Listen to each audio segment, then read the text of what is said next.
यानी अगर इंश्योरेंस को हमने ये इन्फॉर्म करना है, उसको ये एक्सप्लेन करना है कि ये सर्विस किस तरह से और किन सर्कमस्टांसिस में परफॉर्म की गई थी, तो उसके लिए हम डिफरेंट मॉडिफायर्स यूज़ करते हैं। मॉडिफायर्स जो सबसे बेसिक मॉडिफायर जो हम यूज़ करते हैं वो है 25 का मॉडिफायर 25। ये इवेल्युएशन एंड मैनेजमेंट कोड्स के साथ यूज़ होता है ऑफिस सर्विसेज में। इसका पर्पज़ ये होता है कि अगर ऑफिस सर्विसेज में इवेल्युएशन एंड मैनेजमेंट कोड्स के अलावा, इवेल्युएशन एंड मैनेजमेंट कोड्स क्या होते हैं, ये बेसिक ऑफिस सर्विसेज के लिए यूज़ होते हैं सीपीटी कोड्स। ये मैंने आपको कल भी शायद बताया था 99201 से लेकर 99215 तक ये सिक विजिट्स के लिए या ऑफिस विजिट्स के लिए यूज़ होते हैं। और वेल्थ सर्विसेज के लिए, वेलनेस सर्विसेज के लिए जो है वो 99381 से 99385 तक न्यू पेशेंट्स के लिए, और 99391 से 99395 तक ये एस्टेब्लिश पेशेंट्स के लिए यूज़ होते हैं। ये जो वैल्यूएशन एंड मैनेजमेंट कोड्स हैं, इनके साथ हम 25 का मॉडिफायर जो है वो यूज़ करते हैं। 25 के मॉडिफायर का बेसिकली पर्पज़ ये होता है कि अगर इवेल्युएशन एंड मैनेजमेंट सर्विसेज के साथ कोई और सर्विस भी परफॉर्म की है डॉक्टर ने, यानी कोई और सीपीटी कोड भी वो बिल कर रहा है, और वो सीपीटी कोड जो है वो इवेल्युएशन एंड मैनेजमेंट सर्विसेज के अलावा है, अलग से है, तो उसको इंडिकेट करने के लिए प्रोवाइडर जो है वो 25 का मॉडिफायर यूज़ करेगा। मैं आप लोगों से स्क्रीन शेयर कर रहा हूँ, जो आपको शो हुई तो बताइएगा, फिर मैं इस पर मज़ीद डिस्कस करता हूँ।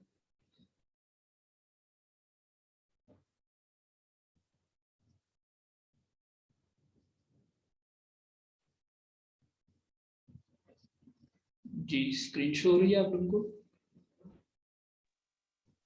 यस सर, ये सर हो रही है। ओके जी, तो ये मॉडिफायर 25 जो है significant separately identifiable evaluation and management services by the same physician on the same day. This modifier for the physicians to indicate that one on the day a procedure or service identified by a CPT code was performed, the patient's condition required a significant separately identifiable service above and beyond other service provided. यानी आप patient जब doctor के office में जाता है तो evaluation and management codes के अलावा अगर डॉक्टर कोई उसको कोई और सर्विस भी परफॉर्म करता है, कोई और सीपीटी कोड यूज करता है, तो फिर वो इवेल्युएशन एंड मैनेजमेंट कोड्स के साथ यानी ईएनएम कोड्स के साथ 25 का मॉडिफायर सबमिट करेगा। 25 का मॉडिफायर हम किन सर्कमस्टांसेस में भी नहीं कर सकते। Do not use 25 modifier when billing for services performed during a post-operative period if related to the previous surgery. ये पोस्ट ऑपरेटिव पीरियड क्या सर होता है ये इसके बात बारे दोबारा में, रिपीट कर दी। सॉरी आपकी आवाज कट रही है। सर आपने जो 25 का बताया वो दोबारा रिपीट कर दें। ओके, 25 का मॉडिफायर जो है वो ऑफिस सर्विसेज में ऑफिस कोड्स के साथ यूज होता है। अगर ईएनएम कोड्स यानी इवैल्यूएशन एंड मैनेजमेंट कोड्स के अलावा डॉक्टर ने कोई और सर्विस भी परफॉर्म की है, तो उस केस में ईएनएम कोड के साथ जो है वो 25 का मॉडिफायर यूज होगा। ईएनएम कोड्स मैंने आपको बताए हैं न्यू पेशेंट्स के लिए जो है वो 99205 से लेके 201 से लेके 99205 तक, ये 5 सीपीटी कोड होते हैं न्यू पेशेंट्स के लिए। और एस्टेब्लिश पेशेंट्स के लिए जो है 99211 से लेके 99215, जिनको हम सिक विजिट्स भी कहते हैं या कम्युनिकेशन ऑफिस कोड भी कहते हैं। इसके अलावा कुछ वेल विजिट्स के लिए भी कोड्स यूज होते हैं। वेल विजिट से मुराद ये कि पेशेंट जो है वो एनुअल चेकअप जो होता है पेशेंट का साल में एक दफ़ा, तो उसके लिए जो वेल कोड्स यूज होते हैं या वेल विजिट्स यूज होते हैं, उनके साथ भी 25 का मॉडिफायर यूज होता है। एक बात याद रखिए कि 25 का जो मॉडिफायर है वो सिर्फ ऑफिस सर्विसेज में इवैल्यूएशन एंड मैनेजमेंट कोड्स के साथ ही यूज होगा, इसके अलावा किसी और कोड के साथ 25 का मॉडिफायर हम यूज नहीं कर सकते। और उस कंडीशन में यूज होगा जब ईएनएम कोड के साथ कोई और सर्विस भी डॉक्टर ने परफॉर्म की है और वो सर्विस जो है वो सेपरेटली परफॉर्म की है, ईएनएम कोड्स के सर्विसेज के अलावा वो सर्विस है, तो उस केस में भी हम 25 का मॉडिफायर यूज करेंगे। अच्छा, ये मॉडिफायर हमने कब यूज नहीं करना, एक तो पहला सिनेरियो ये है कि जब सर्विसेज जो है वो सर्जरी के रिलेटेड होंगी या पोस्ट ऑपरेटिव पीरियड के दौरान आपने ये 25 का मॉडिफायर यूज नहीं करना। पोस्ट ऑपरेटिव पीरियड क्या होता है ये मैं इसके बाद डिस्कस करूंगा आप लोगों के साथ। अच्छा, Do not add the 25 modifier if there is only an E&M service performed during the office visit. दूसरी कंडीशन ये है कि अगर सिर्फ E&M सर्विस डॉक्टर परफॉर्म कर रहा है, यानी सिर्फ एक ही सीपीटी कोड जाएगा, तो जाहिर सी बात है उसमें 25 मॉडिफायर हम बिल नहीं करेंगे, क्योंकि 25 मॉडिफायर का मकसद ही ये है कि जब दो या दो से ज़्यादा सर्विसेज परफॉर्म करता है प्रोवाइडर, तो उनको सेपरेटली इंश्योरेंस को बताने के लिए हम 25 का मॉडिफायर यूज़ करते हैं। तो जब सिंगल सीपीटी कोड यूज़ होगा, यानी सिंगल प्रोसीजर यूज़ होगा, तो उस केस में फिर 25 का मॉडिफायर बिल नहीं कर सकते हैं। Do not append the modified 25 to E&M service when a minimal procedure is performed on the same day unless the level of service can be spotted as significant और separately identified।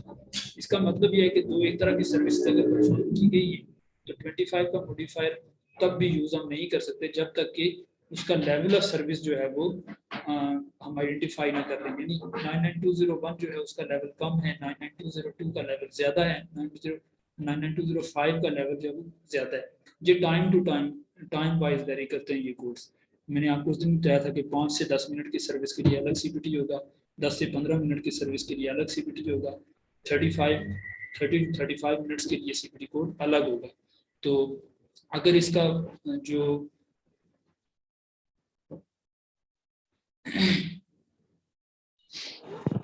अगर इसका level है, आवाज नहीं आ रही। बाकी लोगों को आ रही है मेरी आवाज?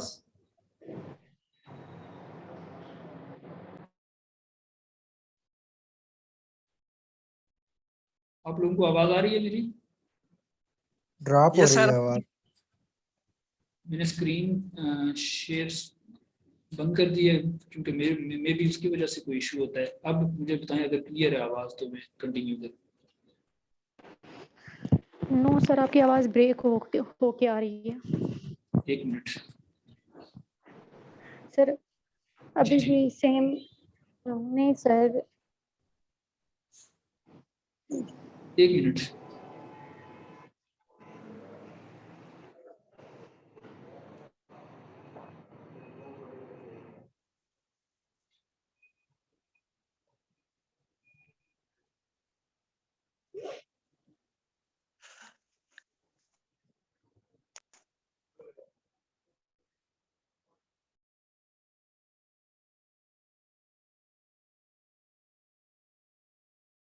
जी अब आवाज आ रही है आप लोगों को?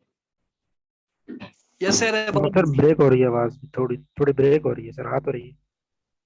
एक मिनट, मेरे ख्याल से इंटरनेट का कुछ इशू है इस टाइम, तो मैं देखता हूँ।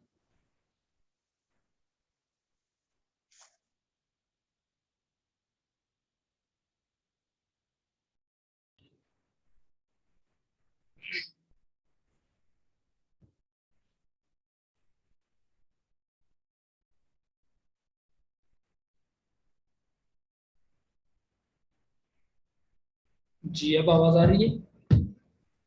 यस सर आ रही है। ओके, तो 25 जो मॉडिफायर है वो मैं डिस्कस कर रहा था कि ऑफिस सर्विसेज के साथ हम यूज करते हैं, इवैल्यूएशन एंड मैनेजमेंट कोड्स के साथ। इसके अलावा अगर कोई भी सीपीटी कोड होगा तो उसके साथ हम 25 का मॉडिफायर यूज नहीं कर सकते।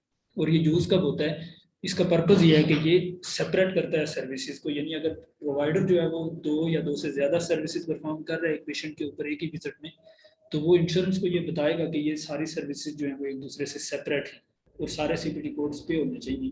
तो उस केस में हम 25 का मॉडिफायर यूज करते हैं ईएनएम कोड्स के साथ। उसके बाद जो कोड है वो है मॉडिफायर जो है वो है 24। अभी हमने एक चीज डिस्कस की थी कि post operative surgery period. Post operative period क्या होता है? जब एक पेशेंट की सर्जरी परफॉर्म होती है, यानी ऑपरेशन वगैरह होता है, कोई मेजर सर्जरी होती है जब पेशेंट की, तो सर्जरी के बाद 90 डेज का एक पीरियड होता है। सर्जरी के बाद 3 माह तक, यानी 90 डेज तक जो है उस पेशेंट की सर्जरी के रिलेटेड जितनी भी सर्विसेज हैं वो कवर हो रही होती हैं उसी के अंदर, ऑपरेटिव सर्विसेज के अंदर। यानी अगर पेशेंट की सर्जरी की पेमेंट हो चुकी है ऑलरेडी, तो इंश्योरेंस 90 डेज तक सर्जरी के रिलेटेड कोई भी सर्विसेज परफॉर्म करेगा डॉक्टर, उसको पे नहीं करेगी, वो पोस्ट ऑपरेटिव पीरियड में इंक्लूड होंगी। तो पोस्ट ऑपरेटिव पीरियड में सर्विसेज को सेपरेटली आइडेंटिफाई करने के लिए हम 24 का मॉडिफायर यूज करते हैं ईएनएम कोड्स के साथ। ऑफिस कोड्स के साथ या इवैल्यूएशन एंड मैनेजमेंट सर्विसेज के साथ। पोस्ट ऑपरेटिव पीरियड क्लियर हो गया क्या होता है?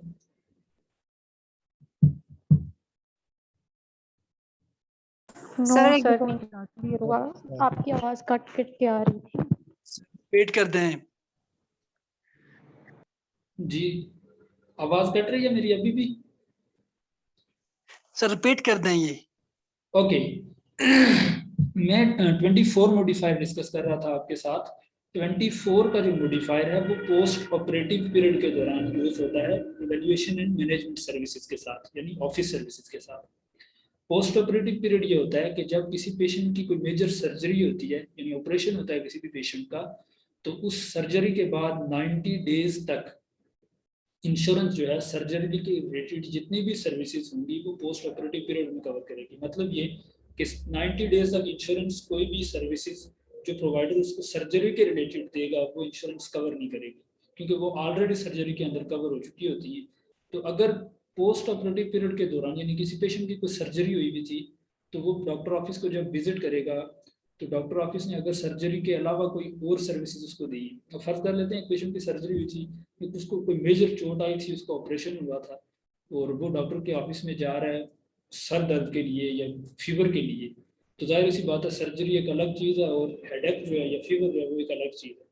तो डॉक्टर उसको सर्विसेज देगा और 24 का मॉडिफायर यूज़ करेगा इंश्योरेंस को ये बताने के लिए कि ये जो सर्विसेज मैंने पेशेंट को दी है ये सर्जरी के रिलेटेड नहीं, यानी अनरिलेटेड टू सर्जरी। तो उस केस में जो है वो ईएनएम कोड्स के साथ हम 24 का मॉडिफायर यूज़ करेंगे। क्लियर है जी? आप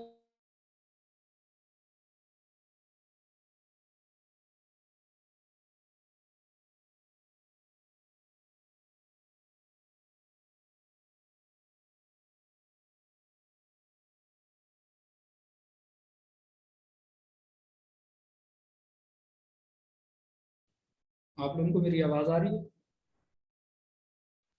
यस सर। ये क्लियर हो गया 24 और 25 मॉडिफायर? किसी का कोई क्वेश्चन है तो आप लोग पूछ सकते हैं।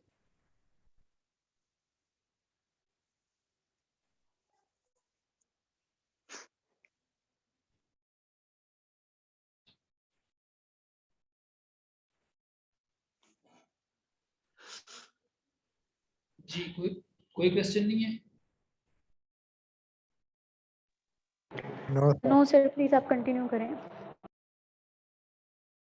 ओके अच्छा, 24 और 25 के बाद जो नेक्स्ट मॉडिफायर है वो है 59 मॉडिफायर।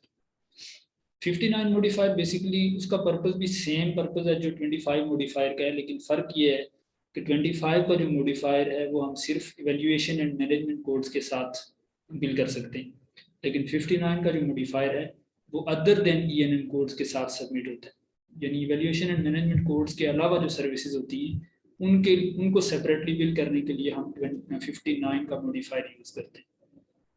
बस इतना सा फर्क है इन दोनों में। 25 का मॉडिफायर जो है वो ईएनएम कोड्स के साथ यूज होता है और 59 का जो मॉडिफायर है वो ईएनएम कोड्स के अलावा जो सर्विसेज होती हैं जो सीपीडी कोड्स होते हैं उनके साथ यूज होता है।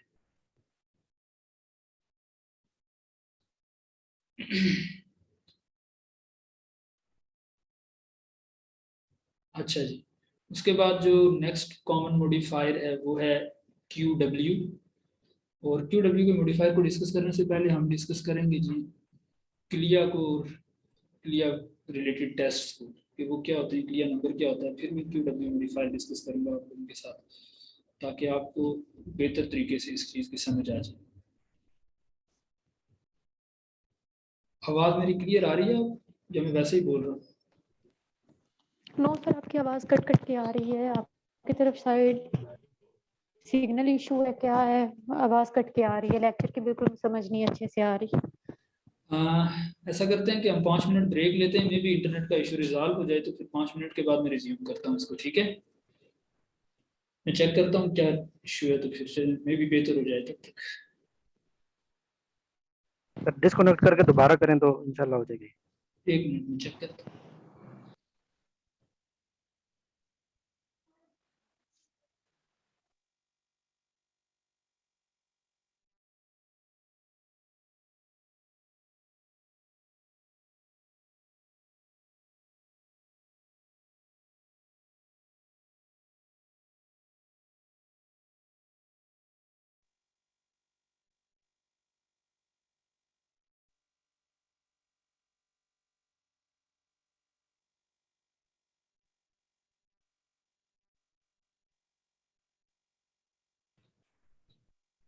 कि जी अब आवाज आ रही है आप लोगों को?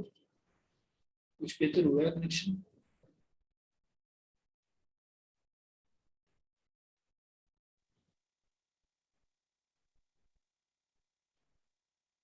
Yes sir. ओके।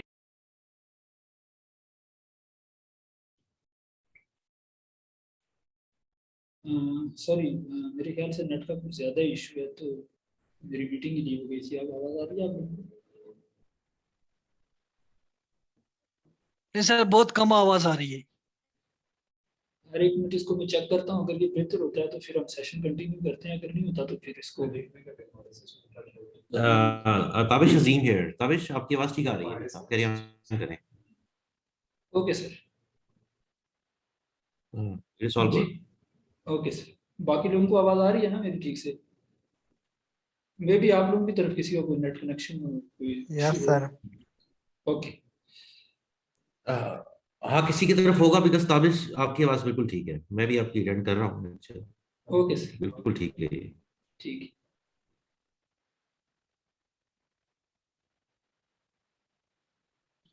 अच्छा, तो हम डिस्कस कर रहे थे जी क्यू डब्ल्यू मोडिफायर को, और उससे पहले मैं आपको बताऊंगा क्लिया के बारे में कि क्लिया क्या होता है और क्लिया सर्टिफिकेट क्या होता है, क्लिया नंबर क्या होता है। फिर आपको क्लियर होगा क्यू डब्ल्यू का modifier. क्लिया stands for clinical laboratory improvement amendment. ये बेसिकली एक नंबर होता है जो लेबोरेटरीज को असाइन किया जाता है centre of Medicare and Medicare की तरफ से, यानी सीएमएस की तरफ से। तो ये जो एजेंसी है ये असाइन करती है ये नंबर लेबॉर्टरीज को, ऐसी तमाम लेबॉर्टरीज जो टेस्टिंग परफॉर्म कर रही होती है। आपको पता है कि यहाँ पे भी पाकिस्तान के अंदर भी लेबॉर्टरीज जो है वो टेस्ट डिफरेंट किस्म के परफॉर्म करती है, लेकिन यहाँ से उस तरह का चेक एंड बैलेंस नहीं है चीज़ों पे। तो यूएस के अंदर यह है कि लेबॉर्टरीज की जो एफिशिएंसी ऑफ वर्क है, क्वालिटी ऑफ वर्क है, स्टैंडर्ड्स को मेजर करने के लिए, उनके स्टैंडर्ड्स को या क्वालिटी को हाई रखने के लिए जो है वो उनको एक स्पेसिफिक नंबर असाइन किया जाता है जिसको क्लिया नंबर कहा जाता है। ये क्लिया नंबर जो है ये 10 डिजिट्स का होता है, और इसके लिए ये जो है वो सीएमएस इशू करता है। सीएमएस जो है ये एब्रीविएशन है centre of Medicare and Medicare services का। तो ऐसी तमाम लेबॉर्टरीज जिनको क्लिया असाइन हो जाता है, यानी क्लिया नंबर इशू हो जाता है सीएमएस की तरफ से, वो लेबॉर्टरीज टेस्ट परफॉर्म कर सकती हैं। और ऐसी लेबॉर्टरीज जिनको क्लिया नंबर इशू नहीं होता वो टेस्ट परफॉर्म नहीं कर सकती। कोई भी मेजर टेस्ट हो या माइनर टेस्ट हो, ऐसी लेबॉर्टरीज जिनके पास क्लियर नंबर नहीं होता वो टेस्ट परफॉर्म नहीं कर सकती। समटाइम्स ऐसा होता है कि कुछ प्रोवाइडर्स जो हैं वो अपने ऑफिस के अंदर या क्लिनिक्स के अंदर जो छोटे मोटे टेस्ट हैं वो परफॉर्म कर रहे होते हैं। जैसे किसी के कोई छोटा मोटा ब्लड टेस्ट हो गया या यूरिन टेस्ट हो गया, इस तरह के जो टेस्ट वगैरह होते हैं, इनको परफॉर्म करने के लिए जो डॉक्टर्स होते हैं उनको क्लियर सर्टिफिकेट लेना पड़ता है। और एक सर्टिफिकेट लेना पड़ता है क्लियर वेवर सर्टिफिकेट, यानी जिससे मुराद ये होती है कि कुछ ऐसे टेस्ट होते हैं जिनके लिए क्लियर नंबर की जरूरत नहीं होती। इट मीन्स कि वो इतने मेजर टेस्ट नहीं होते, माइनर किस्म के टेस्ट होते हैं। तो उनको परफॉर्म करने के लिए जो है वो प्रोवाइडर्स जो हैं वो क्लियर वेवर सर्टिफिकेट लेते हैं, और क्लियर वेवर सर्टिफिकेट के बाद वो टेस्ट परफॉर्म करते हैं। ऐसे तमाम टेस्ट, लेबॉर्टरी टेस्ट जिनके लिए क्लियर नंबर रिक्वायर्ड नहीं होता, यानी वो क्लियर वेव टेस्ट होते हैं, उनके साथ हम QW का मॉडिफायर यूज करते हैं। QW का मॉडिफायर किसके साथ यूज किया जाता है? ऐसे तमाम लेबॉर्टरी टेस्ट के साथ जिनके लिए क्लियर नंबर रिक्वायर्ड नहीं होता, और क्लियर वेवर सर्टिफिकेट जिन प्रोवाइडर्स के पास नहीं होता वो ये टेस्ट परफॉर्म नहीं कर सकते। क्लियर वेवर सर्टिफिकेट का होना जरूरी है प्रोवाइडर्स के पास जो भी वो टेस्ट परफॉर्म करते हैं। तो ऐसे तमाम टेस्ट जिनके लिए क्लियर की जरूरत नहीं होती उनको हम क्लियर वेव टेस्ट कहते हैं, और उन टेस्ट को इंश्योरेंस को बिल करने के लिए हम उनके साथ QW का मॉडिफायर यूज करते हैं, जो इंश्योरेंस को ये बताता है कि ये जो टेस्ट है ये क्लियर वेव टेस्ट है और इसके लिए क्लियर नंबर की जरूरत नहीं। तो ये मॉडिफायर क्लियर हुआ जी आप सबको?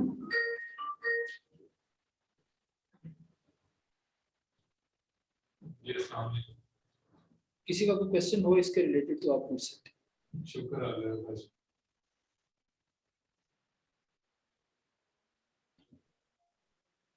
आप लोगों को मेरी आवाज आ रही है?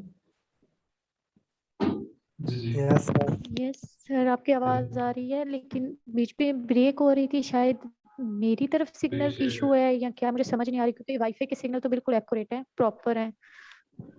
आई थिंक रईसा आपकी तरफ ही इशू होगा, क्योंकि बाकी लोगों को तो आवाज़ ठीक आ रही है, आपका शायद कोई इंटरनेट का इशू, मे बी आप चेक कर लें। चलिए ठीक है, मैं दोबारा ज्वाइन करती हूँ। Okay sir. ठीक है।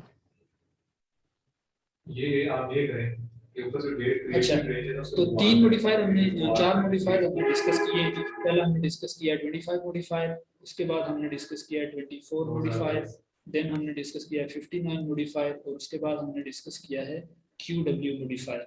इन 4 मॉडिफायर्स के रिलेटेड अगर किसी का भी कोई क्वेश्चन है, किसी को किसी चीज़ की समझ नहीं आई, तो आप लोग पूछ सकते हैं। सर ये 24 दोबारा कर करना है प्लीज। श्योर।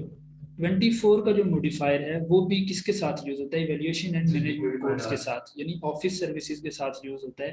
25 और 24 के मॉडिफायर में डिफरेंस सिर्फ इतना है कि 24 का मॉडिफायर जो है वो पोस्ट ऑपरेटिव पीरियड के दौरान यूज होता है। पोस्ट ऑपरेटिव पीरियड का मैंने आपको बता दिया है कि किसी पेशेंट की जब सर्जरी परफॉर्म होती है, कोई मेजर सर्जरी है, फर्ज करें किसी पेशेंट का, किसी बंदे का कोई एक्सीडेंट हुआ है और उसको पाँव में मेजर चोट आ गई है, पाँव का फ्रैक्चर हो गया है या कुछ ऐसा हुआ है, और उसके बाद उसकी सर्जरी की गई है, तो सर्जरी के बाद जो है वो 90 डेज तक का पीरियड होता है, जिसको हम पोस्ट ऑपरेटिव पीरियड कहते हैं।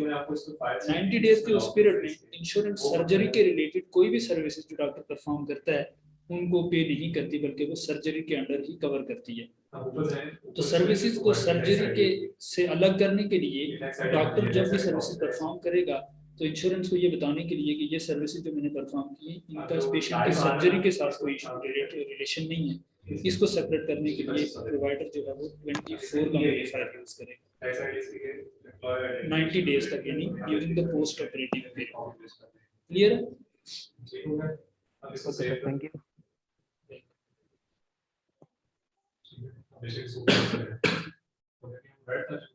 अच्छा, उसके बाद मॉडिफायर 95 है। 95 का जो मॉडिफायर है वो टेली हेल्थ सर्विसेज के लिए यूज होता है, यानी ऐसी सर्विसेज जो प्रोवाइडर ने वीडियो या ऑडियो कॉल के थ्रू प्रोवाइड की है पेशेंट। कोविड के दौरान मोस्टली ऐसा हुआ है कि पेशेंट्स जो है वो प्रोवाइडर ऑफिस को विजिट नहीं कर सकते थे, तो ऑफिस से डॉक्टर्स ने जो है पेशेंट्स को वीडियो या ऑडियो कॉल्स के थ्रू सर्विसेज दी। तो ऐसी सर्विसेज को इंश्योरेंस को सबमिट करने के लिए 95 का मॉडिफायर यूज होता है। मेडिकेल सर आवाज बिल्कुल कट रही है, दोबारा से बता दें। ओके, हम डिस्कस करें 95 मॉडिफायर के लिए। 95 का जो मॉडिफायर है ये टेली हेल्थ सर्विसेज के लिए यूज होता है। टेली हेल्थ सर्विसेज से मुराद ये कि पेशेंट ने प्रोवाइडर के ऑफिस को विजिट नहीं किया, बल्कि कॉल के थ्रू, ऑडियो या वीडियो कॉल के थ्रू उसकी सर्विसेज दी। तो ऐसी सर्विसेज को इंश्योरेंस को बिल करने के लिए जो है वो 95। Excuse me sir. जी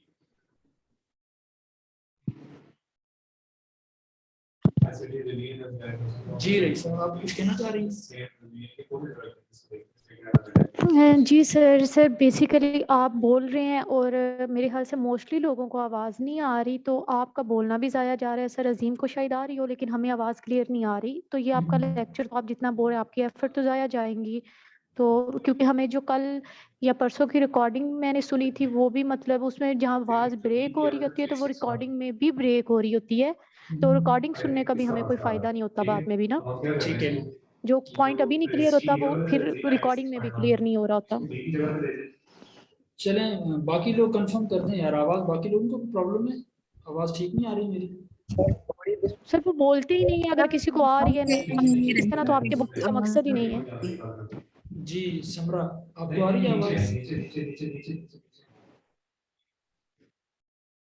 नहीं सर, आवाज आपकी नहीं आ रही, बहुत ज्यादा खराब है और किसी कोई बोल भी रहा है और बार बार आपकी आवाज बीच में बिल्कुल खत्म हो जाती है। अच्छा, चलिए ऐसा करते हैं, इस सेशन को फिलहाल यहीं पे वाइंड अप करते हैं। मैं चेक करता हूँ अगर कनेक्शन बेहतर हो जाता है या कुछ, तो फिर ऐसा करते हैं कि इसको रिज्यूम कर लेंगे। आपको टाइम कंफर्म करते हैं तो फिर इसको कल ही रिज्यूम करेंगे। सर क्या ऐसा नहीं हो सकता कि आप रिकॉर्डिंग करके व्हाट्सएप ग्रुप में भेज दिया करें, तो वो ज्यादा मुझे लगता है सही रहेगा, फिर जिसके जो क्वेश्चन हो वो मीटिंग के दौरान पूछ लिया करें ऐसे। चलिए देखते हैं जैसे मुनासिब हो, लेकिन ये कि इसमें ये होता है कि साथ साथ क्वेश्चनिंग आंसरिंग होती रहती है, साथ साथ चीजें डिस्कस होती रहती है। अकेला बंदा थोड़ा सा बोलना मुश्किल होता है अकेले, मतलब ऐसा लगता है कि जी सर आपकी बात सही है, लेकिन रिकॉर्डिंग में भी जो पॉइंट हमें यहाँ पे क्लियर नहीं होते, रिकॉर्डिंग लेने का मकसद ये था कि हम दोबारा सुन के रिकॉर्डिंग में वो पॉइंट अपने क्लियर कर लें। तो जब रिकॉर्डिंग में भी वहाँ उन्हीं क्वेश्चन पे आवाज ब्रेक हो रही होगी पॉइंट्स पे, तो फायदा नहीं है रिकॉर्डिंग का भी। चलें फिलहाल तो हम इसको वाइंड अप करते हैं, फिर देखते हैं कल से इसको मे भी अभी आवाज कुछ क्लियर हुई है या उसी तरह से इशू है। सर आवाज आती है लेकिन साथ ही ब्रेक होने लग जाती है थोड़ी थोड़ी देर बाद ना, मतलब थोड़ी देर सही आएगी, थोड़ी देर ब्रेक हो जाएगी। ओके, आप 2 मिनट वेट कीजिएगा आप लोग। ओके।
ओके जी, फिर आज इसको वाइंड अप करते हैं, हम तो कल इसको रिज्यूम करेंगे। ठीक है, आज चूंकि इशू है तो फिर बोलने का कोई मकसद नहीं है।